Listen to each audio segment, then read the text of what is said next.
The film begins in medias residential with the Space Fortress SDF-1 Macross trying to evade the Zentradi at the edge of the solar system. The Macross houses an entire city with tens of thousands of civilians who are cut off from Earth, after it had executed a spacefold on the first day of the Earth/Zentradi war, taking the city section of South Ataria Island with it. During the latest assault, Valkyrie pilot Hikaru Ichijo rescues pop idol Lynn Minmay, but are both trapped in a section of the fortress for days. Even after their eventual rescue, this fateful meeting leads to a relationship between the singer and her #1 fan. The Zentradi, meanwhile, discover the debilitating and disruptive effect that human music has on the rank-and-file troops. Their supreme leader, Gorg Bodelizer, suspects that the human culture is deeply related to an ancient music box he has kept with him for eons. Then, the Zentradi discover an opportunity to examine the humans further when Hikaru borrows a Valkyrie trainer unit without permission and flies Minmay across Saturn's rings. The Zentradi capture Hikaru and Minmay, along with Lieutenant Misa Hayes, Minmay's cousin/manager Lin K-Fun, and Hikaru's superior Roy Fokker in the ensuing chaos.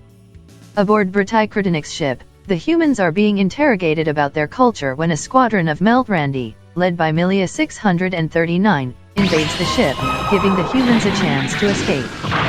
Hikaru and Misa escape from the ship, but Fokker is killed and Minmay and K-Fun remain aboard while the two officers get caught in a space fold. Exiting from the fold, Hikaru and Misa arrive on a desolate world that turns out to be Earth, as the entire population was wiped out by a prior Zentradi attack. As the two officers roam the remains of the planet, they become closer.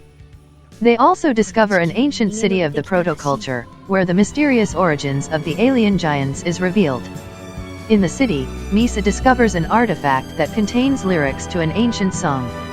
Many days later, the Macross arrives on Earth. Just as Hikaru and Misa are debriefing their story to Captain Bruno J. Global, the fortress is attacked by a Meltrandi fleet. During the battle, ace pilot Maximilian Genius defeats Milia aboard the Meltrandi's main ship, which destroys the Macross main cannons with one shot. The Meltrandi are forced to retreat when the Zentradi arrive, with Minmay's singing voice as their weapon. Captain Global announces a truce and a military pact between the Macross and the Zentradi. Hikaru and Minmay reunite, but Minmay realizes he is now with Misa. Meanwhile, Misa works on translating the ancient song for use as a cultural weapon, as requested by Bodelizer. However, when the Meltrandi return to attack, Bodelizer loses patience and recklessly has his capital ship wipe out half the fleets of both factions. Once again, the Macross finds itself in the middle of a brutal war. Hikaru persuades Minmay to perform the translated song. As the Macross flies across the battlefield, Minmay's song causes a union with Britai's fleet and the Meltrandi against Bodelizer. After the Macross breaks into Bodelizer's ship, Hikaru flies his Valkyrie into the Supreme Commander's chamber and destroys him with his entire arsenal. After Bodelizer's ship is destroyed, Macross Bridge Officer Claudia LaSalle asks why the song caused such a turnaround to the war. Misa explains that it is a simple love song. The film ends with a concert by Minmay in front of the rebuilt Macross.